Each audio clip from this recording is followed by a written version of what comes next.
انت ممكن تكون بتحوش مبلغ كل شهر على جنب عشان محدش عارف بكره فيه ايه، وممكن تكون مش عارف تحوش اي فلوس خالص وكل شهر بتسأل المرتب هينزل امتى مع ان له ميعاد ثابت. في الحالتين انت لازم تعيد حساباتك تاني، لان انت عارف ان ال1000 جنيه اللي معاك النهارده ما بقتش تشتري نفس الحاجات اللي كانت بتشتريها السنه اللي فاتت. في الفيديو ده انا هقول لك بطريقه بسيطه جدا ازاي تحرك فلوسك من خانه التحويش لخانه الاستثمار عشان تقدر تضاعف ثروتك او على الاقل تحافظ على قيمتها على مدار السنين. وفي النهايه هجاوبك على معظم الاسئله اللي هتيجي في بالك، فخلينا نبدا. انا قسمت لك طرق التحويش والاستثمار ل5 ليفلات. هبدا معاك بالليفل الاول وهو اسوأ طريقه للتحويش والاستثمار، وهنطلع مع بعض للاحسن. اول ليفل وهو التحويش او الجمعيات. انت اكيد تعرف يعني ايه جمعيه، وفي الاغلب شاركت فيها قبل كده، حتى لو كانت وانت صغير شاركت بمصروفك مع اصحابك. الجمعيه دي مفيده في حالتين بس. الحاله الاولى ان انت عاوز تجمع مبلغ كبير بسرعه وما يكونش عليه فوائد، والحاله الثانيه لو انت شخص عاوز يحوش بس طول ما الفلوس موجوده في ايدك بتصرفها، فبتدخل جمعيه عشان تبعدها عن ايدك. بس معظم الوقت فايده الجمعيات هي انك تجمع مبلغ كبير بسرعه، لان انت اصلا لو حسبتها لو في 10 اشخاص دخلوا جمعيه كل واحد فيهم بيدفع 1000 جنيه، فالشخص المستفيد هو اللي هيقبض الاول، لكن العاشر هيقبض 10000 جنيه زيه زي الاول بالظبط، بس هيقبضها بعد 10 شهور، يعني تقريبا سنه. هتكون وقتها الاسعار كلها زادت، الكترونيات، ذهب، دولار، وبالتالي الفلوس هتكون 10000 بس طبعا قيمتها هتكون قلت. وده هيطلعنا على تاني ليفل واللي ناس كتير جدا بتحبه مع انهم بيخسروا فيه، وهي الشهادات البنكيه. من اول هنا هتحتاج تركز معايا جدا لان الموضوع فيه ارقام كتير، وخلي ال100000 جنيه دي معاك عشان هنحتاجها على طول الفيديو. البنك بيعلن عن شهادات بفايده ثابته، خلينا نقول 30% لمده سنه. انت معاك 100000 هتحطها في شهاده، على نهايه السنه هيبقوا 130000. مكسب مضمون، استثمار ممتاز، فلوسك جابت فلوس من غير ما تعمل اي حاجه. بس خليني اقول لك الخساره موجوده فين. اولا فلوسك اللي انت بتحطها في البنك دي البنك بياخدها وبيسلفها للحكومه، بيشتري بيها حاجه اسمها اذون خزانه، وطبعا بيكسب من وراها. بس انت عارف مكسب البنك بيكون كام في المتوسط؟ من 1 ل 2%، والرقم ده ممكن يبان قليل جدا لحد ما تحسبها. دول تقريبا من 1000 ل 2000 جنيه على ال 100000 بتاعتك. ممكن ده رقم ما يفرقش معاك، بس في غيرك بيحط شهادات بملايين، ده يعني 10 ل 20000 جنيه في المليون الواحده. ودي اول خساره انت بتخسرها. تاني خساره موجوده في التضخم.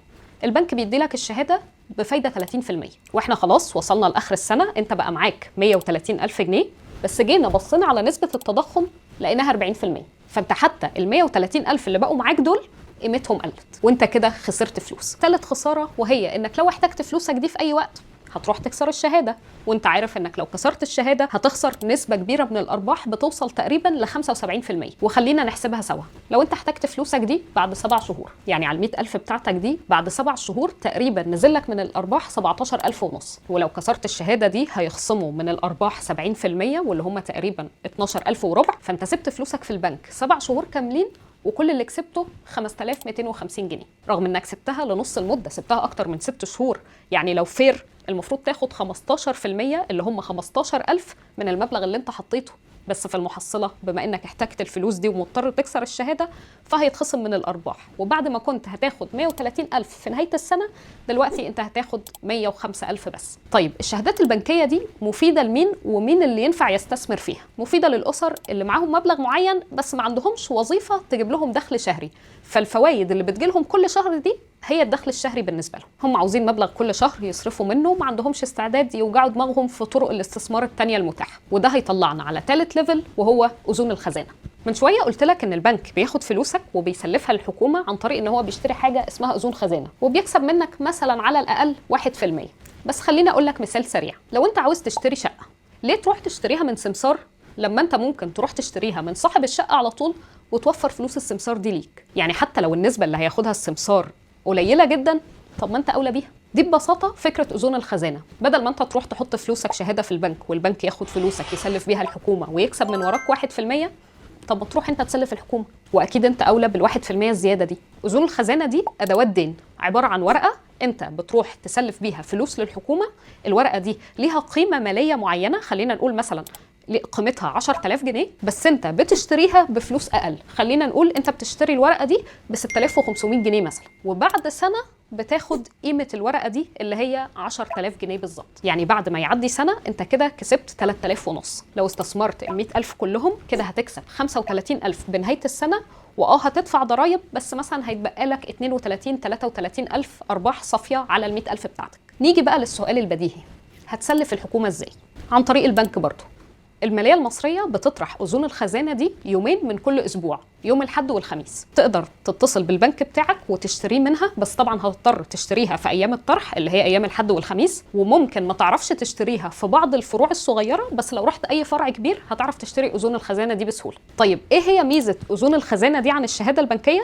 انك لو احتجت فلوسك في اي وقت هتقدر تبيع اذن الخزانه بفرق بسيط جدا، مش هتخسر حاجه من الارباح وهتاخد فلوسك عادي. يعني على نفس المثال، لو انت احتجت فلوسك بعد 7 شهور، ال 100000 اللي انت استثمرتها هتاخدها 118000، ولو خسرت هتخسر عموله بسيطه جدا بسبب البيع والشراء اللي هو الطبيعي. عيوب بقى اذون الخزانه دي ان هي مش زي الشهادات، مش هيدخل لك ارباح ثابته كل شهر، هتاخد فلوسك والفايده كامله بس بعد ما المده تخلص. في اذون مدتها 3 شهور، في اذون مدتها 6 شهور او 9 شهور او لحد سنه. وتاني عيب ليها برضو هو مشكله التضخم، لان انت دلوقتي في نهايه السنه هتبقى كسبت مثلا 32%، بس زي ما قلت لك في المثال اللي فات التضخم وصل 40%، فانت برضو فلوسك ككل قيمتها قلت. طريقه الاستثمار دي مفيده لمين؟ مفيده لاي حد بيحب الشهادات البنكيه بس عاوز يوفر نسبه السمسار، وخصوصا لو هو مش محتاج دخل شهري، والناس اللي بتحط شهادات بنكيه بمبالغ عاليه جدا اللي ال 2% او ال 1% دي هتفرق بالنسبه لهم، لان انا زي ما قلت لك تقريبا من 10 ل 20 الف في المليون. ومفيده للناس اللي ما عندهاش استعداد تستثمر فلوسها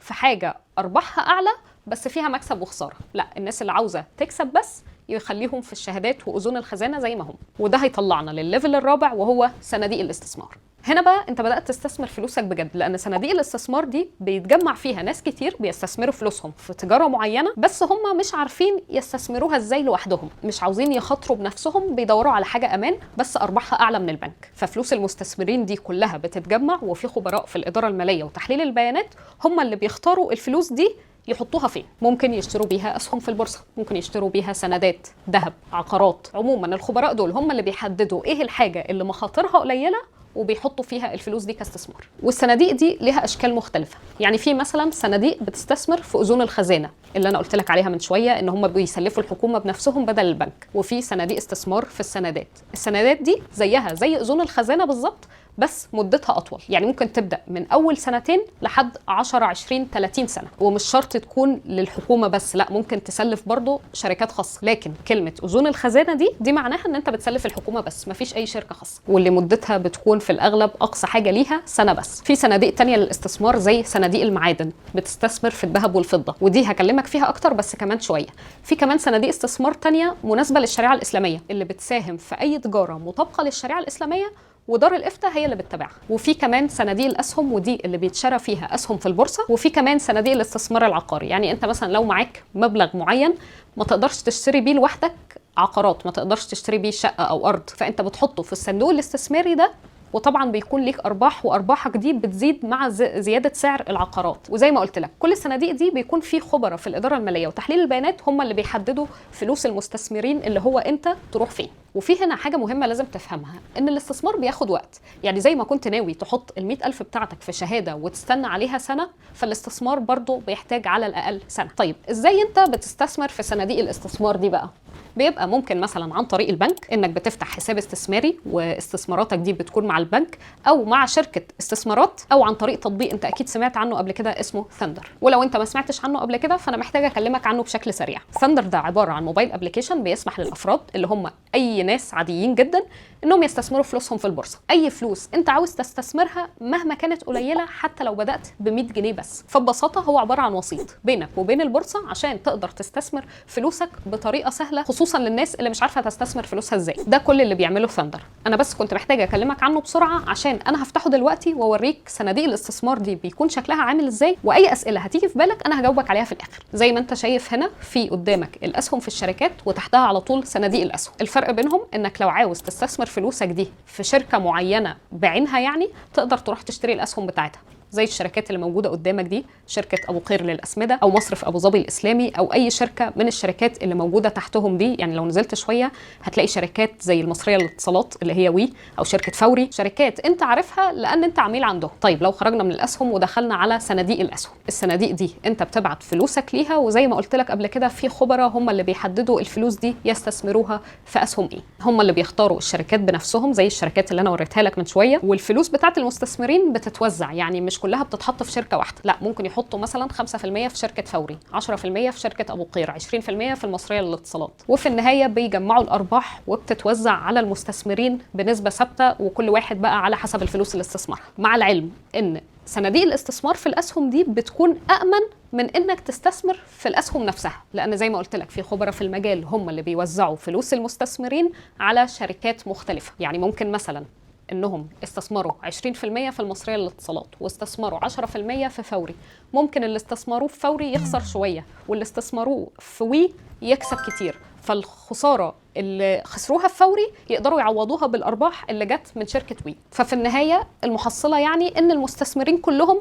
بيدخل لهم صافي الارباح اللي جايه من كل الشركات. طيب الكلام ده معناه ان هم ممكن يخسروا؟ ممكن يخسروا، ممكن السهم بتاع الصندوق ده ينزل، بس في الاغلب بتبقى خساره بسيطه جدا، لان زي ما قلت لك هو امن عشان الفلوس مش بتتحط كلها في مكان واحد، فالخساره البسيطه هنا بيعوضها ارباح زياده هنا. وغير كده فالخساره اللي بتنزل دي في خلال مده بسيطه السهم بيرجع يطلع تاني، لان زي ما انت شايف الاقتصاد مكمل. طيب لما تيجي تفتحها دلوقتي هتلاقي مثلا دي كل صناديق الاستثمار المتاحه.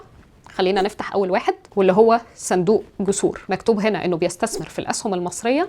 طيب لو انت عاوز تعرف تفاصيل اكتر، يعني عاوز تعرف هما بيشتروا اسهم في شركات ايه بالظبط، فانت بتضغط هنا على نشرة الاصدار وبتحملها وبتقراها. نشرة الاصدار دي هتلاقي فيها كل المعلومات اللي انت محتاجها، لو انت مش فاهمها تقدر ترفعها لتشات جي بي تي وتخليه يشرحها لك ببساطه. وفي تحتها هنا بيانات الصندوق، بس دي انا عاوز اشرحها لك بطريقه مفصله على صندوق تاني.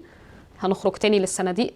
الصندوق الاستثماري اسمه CI30. انا اخترت الصندوق ده لان الصندوق ده انا استثمرت فيه لمده طويله جدا، وهو عباره عن صندوق استثماري بيستثمر في اكبر 30 شركه موجودين في مصر، وهو بيتابع مؤشر اسمه EGX30. ايه هو EGX30 ده؟ ده مؤشر الاداء اللي بيقيس اداء اكبر 30 شركه في مصر، وعلى كده هو من المؤشرات اللي بتعرف منها الاقتصاد المصري رايح في اتجاه ايه. كمان بتعرف منها مثلا التضخم ممكن يكون بنسبه قد ايه على نهايه السنه. عموما انت لما بتشتري في الصندوق ده انت ما بتشتريش الاسهم، انت بتشتري حاجه تانية اسمها وحدات. الوحدات دي هي عباره عن الوحده القياس في الصندوق الاستثماري ده، بس عشان اسهل عليك الموضوع يعني اعتبرها ان هي سهم دلوقتي. لما بتفتح الصندوق اول حاجه بتظهر لك هي الرسم البياني.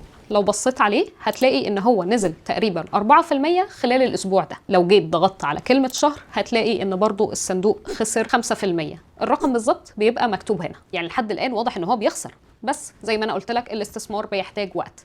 لو جيت بقى ضغطت على 6 شهور هتلاقي ان السهم او الوحدات يعني نسبتها زادت تقريبا 20%. ده معناه انك لو كنت استثمرت ال100,000 اللي معاك دي من 6 شهور كان زمانك حاليا معاك 120,000. لو كنت استثمرتها من سنة، خلينا نشوف، لو ضغطت هنا على سنة هتلاقي ان نسبة الزيادة تقريبا 53%. لو كنت استثمرتها من سنة كان زمانك معاك 153,000. خلينا بقى ناخد دقيقة كده لحد ما تستوعب الأرقام. فاكر شهادة البنك كانت هتدي لك 30% بس، لكن لو كنت حطيت فلوسك في الصندوق ده خلال نفس المدة بتاعة البنك كانت نسبة الأرباح هتوصل ل 52%. يعني كنت هتكسب 22,000 جنيه زيادة عن الفلوس اللي البنك هيديها لك. وطبعا الفلوس دي بتزيد أكتر كل ما المبلغ بيكبر. يعني لو حد كان استثمر 1,000,000 جنيه كان زمانه كسب 220,000 جنيه زيادة عن شهادة البنك. تمام كده؟ خلينا نكمل. دلوقتي الصندوق ده كسب كام في آخر 5 سنين؟ 251%. فلوسك اتضاعفت 2.5 في آخر 5 سنين. يعني ال100,000 اللي معاك دي لو كنت استثمرتها من 5 سنين كان زمان معاك 351,000. تقدر تقولي لو كنت استثمرت الفلوس دي في الشهادات البنكية لمدة 5 سنين كان هيبقى معاك كام؟ مستحيل تكون قريبة من الرقم ده. تعالى بقى ننزل تحت شوية عند بيانات الصندوق. في حاجة كده اسمها حساب العائد، دي بتبقى عبارة عن توقعات سندر. انت ببساطة بتجرب من غير ما تدفع جنيه، تشوف كده انت يعني كان ممكن يبقى معاك كام. تمام. حساب العائد ده بيمشي بقى ازاي؟ هو بيسيبك تفكر مع نفسك انك لو كل شهر استثمرت مبلغ معين، المبلغ ده بيبدا ب 100 جنيه لمده 40 سنه مثلا، فانت هتكسب كام بعد ال 40 سنه دول؟ لو انت استثمرت ال 100 جنيه دي هيبقى معاك 58,000 جنيه. ده في حاله انك بتستثمر ال 100 جنيه دي بعائد قليل جدا، 1%. يعني مجموع اللي انت هتدفعه هيكون 48,000 وتقريبا هتكسب عليه من 10 ل 11,000. ده بنسبة عائد 1%. ولو ضغطت على كل عمود هنا هيبدأ يقول لك مثلا انت ممكن تكسب كام بعد 20 سنة، بعد 15، بعد 12. طيب خلينا نحط رقم يعني منطقي شوية في نسبة العائد، لأن 1% دي يعني تعتبر مستحيلة حاليا في مصر يعني. طيب خلينا نجرب ب10% مثلا، مع ان هي برضو مش رقم منطقي بس يعني هنجرب. شايف الرقم؟ انت هتكون دفعت 48,000 على مدار ال 40 سنة دول، هتدفع 100 جنيه بس كل شهر وهتكسب عليهم أكتر من نص مليون جنيه بعد 40 سنة. طيب لو جربنا 15% مثلا، هتكسب 3 مليون جنيه على ال 48,000 اللي انت دفعته. خلينا نرجع لأول مثال أنا كلمتك فيه، وهو نظام الجمعيات. الناس اللي بتحط جزء من مرتبها في جمعية عشان تحوشه. تخيل لو انت حطيت نفس الجزء ده اللي هو كان وقتها في المثال 1000 جنيه، 1000 جنيه هتحطهم من مرتبك كل شهر لمدة 40 سنة، هيعملوا كام؟ هيعملوا 31 مليون جنيه بعد 40 سنة. أنا عارفة أنا كل شوية بقول 40 سنة 40 سنة، كأن 40 سنة ده رقم قليل هيعدي في أسبوعين. لا، مش هيعدي في أسبوعين ولا حاجة. أنت عارف هو ليه 40 سنة أصلا؟ لأن ال 40 سنة دي مقياس الحياة الوظيفية. أنت لو بدأت وظيفتك النهاردة، فأنت هتطلع على المعاش بعد 40 سنة من النهاردة. يعني دي الفترة اللي هتقضيها من حياتك في الوظيفة. يعني تخيل لما توصل للمعاش هيكون معاك كام من الفلوس اللي انت استثمرتها في صندوق الCI 30 ده. عموما لما تحمل الابليكيشن جرب انت بنفسك، العب يعني براحتك بقى واحسبها انت مع نفسك. خلينا نرجع بقى للمهم. في كلمة هنا رسوم الاشتراك ورسوم الاسترداد. يعني لو حبيت تستثمر في الصندوق ده هتدفع نسبة كام على 100,000 بتاعتك؟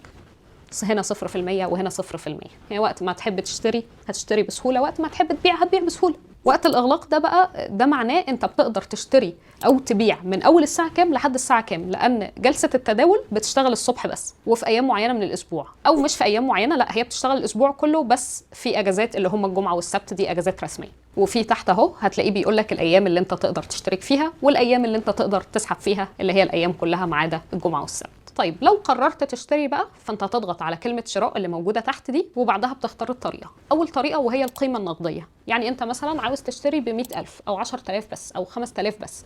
القيمة النقدية اللي معاك هتشتري بيها الوحدات المساوية للقيمة النقدية دي. يعني مثلا ال100,000 دول هتقدر تشتري بيهم 2842 وحدة. انت شايف ان الوحدات دي كتير، انت عاوز تشتري 1500 وحده بس، فانت بتخرج منها وبتدخل على انك تشتري عدد وحدات معين. وفي حاجه تحتهم اسمها الطلب المتكرر. يعني انت بتدفع مبلغ ثابت كل يوم، كل اسبوع، كل شهر، انت بتستثمر نفس المبلغ فيه وهو يعني بيسحبه من نفسه. بس انا بصراحه ما جربتش الطريقه دي قبل كده. خلينا بقى نرجع لباقي الصناديق.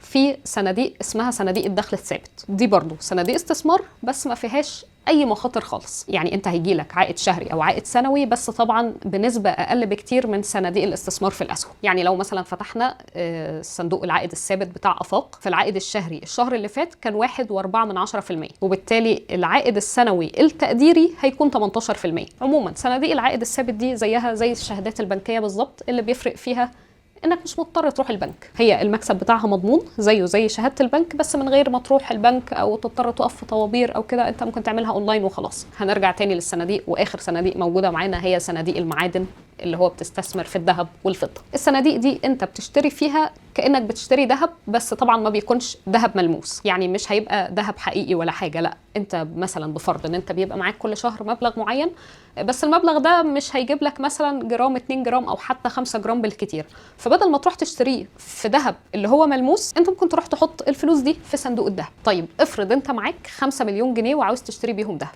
اشتري في صناديق الذهب برضه. او بص خليني اقول لك الفروقات يعني ببساطه. دلوقتي انت لو رحت اشتريت ذهب ملموس فانت هتدفع عليه مصنعيه، لكن في صناديق الذهب مش هتدفع مصنعيه. لو رحت اشتريت سبائك كبيره، سبائك ال100 جرام مثلا، فممكن لما تحب تيجي تبيعها ما يكونش فيه سيوله في المكان اللي انت هتشتري فيه. لكن صناديق الذهب دايما هتلاقي سيوله ودايما هتعرف تبيع. طيب انت معاك سبيكه 100 جرام واحتجت مبلغ صغير، مش هينفع تروح تبيع ربع سبيكه، هتضطر تبيع السبيكه كلها. لكن في الصناديق انت لو احتجت مبلغ صغير هتعرف تبيع على قد المبلغ ده بالظبط وتسحبه ليك. وطبعا الذهب الملموس ده محتاج مكان امان يتعان فيه، لانه ممكن يتسرق وممكن يضيع. لكن المشكله دي مش هتقابلها اصلا في صناديق الاستثمار في الذهب. كده احنا الحمد لله خلصنا الاستثمار في صناديق الاستثمار، وهنطلع للليفل الخامس وهو الاستثمار في الاسهم. فاكر مؤشر الاداء الاي جي اكس 30 اللي انا قلت لك عليه بيقيس اداء اكبر 30 شركه في مصر؟ ايه هم اصلا اكبر 30 شركه في مصر؟ هقول لك تعرفها منين. انت بتفتح الاسواق من هنا، بتختار مؤشر الاداء ده اللي هو اي جي اكس 30، بتفتحه، بتضغط على المكونات، وبيجي لك ايه هم اكبر 30 شركه في مصر، وتقدر تفتح كل شركه فيهم وتعرف هم كسبوا قد ايه بالتفصيل خلال السنين اللي فاتت، خلال اخر سنه مثلا. يعني لو فتحنا مصرف ابو ظبي الاسلامي، فهو السنه اللي فاتت عمل 120%، ده في خلال سنه بس. يعني لو انت كنت استثمرت ال100,000 بتوعك كان زمانك دلوقتي معاك 220,000. وطبعا تقدر تشوف كمان هم كسبوا قد ايه في خلال اخر 5 سنين. طيب خلينا نشوف المصريه للاتصالات عملوا ايه في اخر سنه. 141%. ال100,000 بتاعتك كان زمانها 241,000. وده بقى السبب اللي بيخلي الاستثمار في الأسهم هو في أعلى ليفل من الاستثمار، لأن رغم أن صناديق الاستثمار بتكسب برضه، بس المكسب بتاع صندوق الاستثمار أقل بكتير من الشركة نفسها. يعني لو فاكر صندوق الاستثمار السي اي 30 اللي هو رغم أنه هو بيستثمر في أكبر 30 شركة في مصر بس بنسب معينة، كل شركة بيديلها نسبة، فهو في السنة اللي فاتت عمل كام؟ 53% بس. يعني انت كان زمانك كسبت 53,000 جنيه، لكن لو كنت استثمرت في شركة واحدة من الشركات المطروحة كان زمانك كسبت، يعني مثلا لو في شركة المصرية للاتصالات كان زمانك كسبت كام بدل ال 53,000؟ 141,000. لكن هو طبعا استثمار بتكون خطورته أعلى، لأن في البداية انت مش خبير في الاستثمار، انت بتجرب وخلاص. ثانيا السهم أوقات ممكن ينزل، بس زي ما قلت لك الاقتصاد بيبقى ثابت تقريبا، او مش ثابت، لا هو بيزيد كل سنه، فبالتالي اي خساره بتحصل في خلال اسبوع او شهر على مدار الاشهر اللي بعدها بتتعوض. فالاستثمار في الاسهم دي بيحتاج برضو مده طويله. الاستثمار كله عموما بيحتاج مده طويله، سنه على الاقل. وغير انه بيحتاج مده طويله، فبيحتاج كمان متابعه منك، انك تتابع بنفسك مؤشر الاداء بتاع الشركه دي عامل ازاي في جلسات التداول. كل اللي انا قلته ده بقى بينطبق على البورصه في دول تانية زي بورصه امريكا مثلا، لأن ثاندر بيسمح لك إنك تستثمر فلوسك في بورصة أمريكا.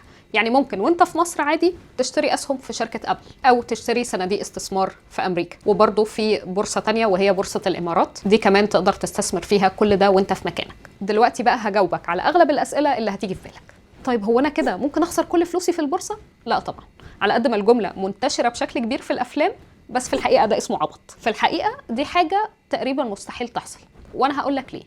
اولا مفيش شركه كبيره بحجم مثلا المصريه للاتصالات هتختفي من ارض الواقع بكره، دي حاجه مستحيله. ثانيا اي شركه مطروحه في البورصه فهي عليها رقابه من الهيئه العامه للرقابه الماليه في مصر، والهيئه دي بتحمي المستثمرين اللي زيك. فاي شركه بتطرح في البورصه لازم تفصح عن كل حاجه موجوده في الشركه دي. كل معلومات الشركه دي لازم تكون متاحه للناس، لازم يفصحوا عن قوائمهم الماليه، لازم يفصحوا قبل ما يحصل اي تغيير في الشركه. لو هيغيروا شخص واحد في مجلس الإدارة لازم يفصحوا عن ده. وأي حاجة بتتعلق بالفلوس لازم تكون واضحة للمستثمرين. فأنت لما بتحط فلوسك في البورصة أنت بتكون عارف كل حاجة عن السهم، وحتى لو أنت مش عارف أو مش فاهم قوي فهيئة الرقابة بتتولى الموضوع ده. فما تقلقش، مفيش حاجة اسمها إن شركة نصابة تدخل البورصة. ثالث حاجة بتحميك هي إن البورصة نفسها بتحط ضوابط عشان تحمي المستثمرين. ضوابط زي إيه؟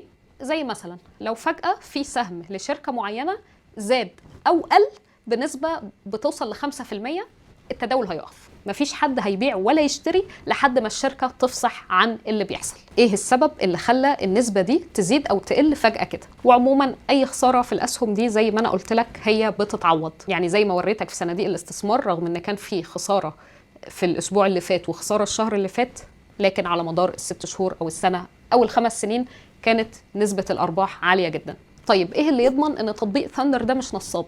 اولا ان شركه ثاندر مترخصه من الهيئه العامه للرقابه الماليه، يعني الفلوس اللي انت بتستثمرها عن طريق ابلكيشن ثاندر ده ما بتروحش لثاندر اصلا. يعني حسابات الشركه اللي هي فلوس الشركه نفسها كشركه بتكون مفصوله تماما عن حسابات المستثمرين. فثاندر ده عباره عن وسيط بيسهل الاستثمار بينك وبين البورصه. يعني كل طرق الاستثمار اللي انا قلت لك عليها دي كانت موجودة قبل ثاندر عادي، يعني ثاندر ما اخترعهاش، هي بس كان فيها قيود كتير. أول قيد فيهم هو الوعي المالي عند الناس. معظم الناس كان الاستثمار بالنسبة لها يا إما ذهب يا إما أراضي وعقارات. يعني حتى الاستثمار في الدولار والعملات الأجنبية ما انتشرش بالشكل ده غير بعد 2016 تقريبا. يعني كان في ناس بتستثمر عادي جدا في صناديق الاستثمار وفي الاسهم من غير ثاندر، لكن كانت بتستثمر عن طريق البنوك وشركات السمسره، بانهم يتصلوا بالتليفون يكلموا السمسار بتاعهم يقول لهم اشتروا في السهم ده، او اشتروا في الشركه دي، او بيعوا في الشركه دي. لو شفت مثلا فيلم ذا وولف اوف وول ستريت، فانت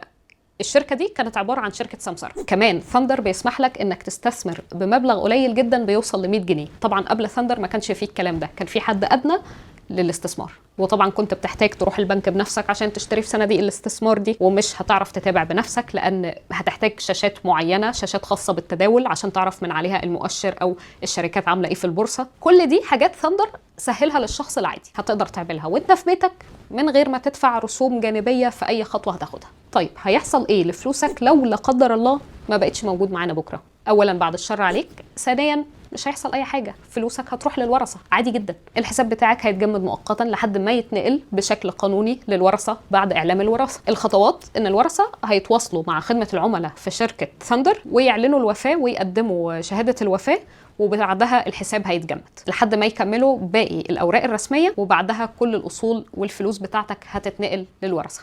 لو مش عاوزين يتواصلوا مع شركة ثاندر هيروحوا لشركة مصر للمقاصة ويقدموا برضو كل الأوراق المطلوبة، والأصول بتاعتك هتتنقل لهم. طيب ازاي تتعلم الاستثمار على ثاندر؟ ثاندر بيقدم لك منصه اسمها اتعلم مع ثاندر، بتتعلم فيها كل اللي محتاج تعرفه عن الفلوس والاستثمار، وهسيب لك اللينك بتاعها في الديسكربشن. كمان هو بيقدم لك حاجه لطيفه قوي، وهو انت لو فتحت الاسواق اللي هي موجود فيها السوق المصري والسوق الامريكي، هتلاقي تحت خالص حاجه اسمها الافتراضي. ده حساب افتراضي موجود فيه 100,000 بتستثمرهم زي ما انت عاوز، بتحطهم في اسهم، في الشركات، في ذهب، كل حاجه بشكل طبيعي جدا، ما عدا طبعا ان الفلوس مش حقيقيه. يعني ما تتخيلش انك هتروح تسحبها على الحساب بتاعك، هي افتراضيه، يعني انت بتجرب وبتلعب بس. الاستثمار على ثاندر هيكون مناسب لمين؟ مناسب لاي حد حرفيا، كل الناس تقدر تشارك فيه. بس انا عن نفسي بحس يعني ان الفرصه دي بتبقى خساره ان هي تضيع على ناس معينه. ناس زي مين؟ ناس زي لو شخص لسه في بدايه حياته الوظيفيه، بدا يجيله اول مرتب وبيروح يصرفه طبعا على خروج وفسح، او يعني ايا كان اللي بيصرفه فيه، من غير ما يحوش حاجه كل شهر يستثمرها. يعني انت لو حوشت 1000 جنيه من مرتبك كل شهر فصدقني هينفعوك، خصوصا لو انت في القطاع الخاص. انت طبعا عارف ان في القطاع الخاص الدنيا مش مضمونه والرأسمالية مش هترحمك، فهتبقى حاجة كويسة ان في ليك فلوس على جنب في حين لا قدر الله ما بقتش مثلا في نفس الشركة دي كمان سنة، أو في فترة مؤقتة بين الشركات ما قدرتش تلاقي فيها شغل. كمان اللي أنا فعلا عاوزاهم يبدأوا يستثمروا في الموضوع ده هم الناس اللي عاوزين يأمنوا مستقبل ولادهم. يعني أنت لو جالك بيبي ولد أو بنت وعاوز تأمن مستقبله، بس أنت الفلوس اللي بتقدر تحوشها كل شهر مش حاسس إن هي هتجيب لك حاجة، لا ذهب ولا دولار ولا أي حاجة، فأنت تقدر تستثمرها في البورصة، واللي هتكون مبلغ كبير على مدة 20 أو 25 سنة لحد ما ابنك أو بنتك إن شاء الله يكبروا ويبدأوا يحتاجوا الفلوس دي في شغل، في جواز، ويحتاجوا يصرفوها. يعني لأن 20 أو 25 سنة ده يعني فرصة كويسة جدا ومدة طويلة جدا إنك تقدر تكبر فيها فلوسك من غير ما تعمل حاجة زيادة عن اللي انت بتعملها دلوقتي. كمان لو انت أصلا حابب ان انت تزود الوعي المالي عند ولادك وتعلمهم الاستثمار من صغرهم، صدقني ده بيفرق كتير جدا في حياتهم لما يكبروا وبيكونوا أشخاص مسؤولين ماديا، ودماغهم بتكون فاهمة الفلوس أكتر. يعني الفلوس الأحسن ليها تتصرف إزاي، أو يستفيدوا منها إزاي، أو يقدروا يكبروها إزاي. محتاج إيه عشان تبدأ في الاستثمار؟ محتاج يكون معاك على الأقل 100 جنيه أو 1000 جنيه في الشهر زيادة عن حاجتك، تقدر تحولها من حسابك البنكي، أو يكون معاك محفظة إلكترونية زي فودافون كاش، وبعدها تحمل ابلكيشن ثاندر على موبايلك، ترفع عليه بياناتك وتأكد الهوية بتاعتك، وبس كده. مش هتحتاج تروح فرع في البنك، مش هتحتاج تروح 100 مشوار عشان تخلص 100 ورقة، كل حاجة هتقدر تعملها من وانت في بيتك عادي. هتحول فلوس على ثاندر هتقدر تحولها عن طريق انستا باي او محفظه الكترونيه او حتى الديبت كارد بتاعتك. هو بيوفر لك كل الطرق السهله عشان يسهل عليك الاستثمار. طيب ازاي بتسحب فلوسك من ثاندر؟ عن طريق انك تحولها لحسابك في البنك عادي او للمحفظه الالكترونيه اللي انت حولت من عليها فلوس في الاول. ده كل اللي انت محتاج تعرفه عن الاستثمار لو انت مبتدئ. يا رب اكون قدرت افيدك. لو عجبك الفيديو ده فانت ممكن تحب تعرف عن فرص اكتر تزود بيها دخلك، او فرص للشغل اصلا، او المهارات اللي انت ممكن تتعلمها عشان تشتغل فيها. هتلاقي فيديوز كتير على الشانل بتاعتي لو دخلت عليها. ما تنساش تعمل سبسكرايب. يا رب اشوفكم الفيديو الجاي. يلا هتوحشوني.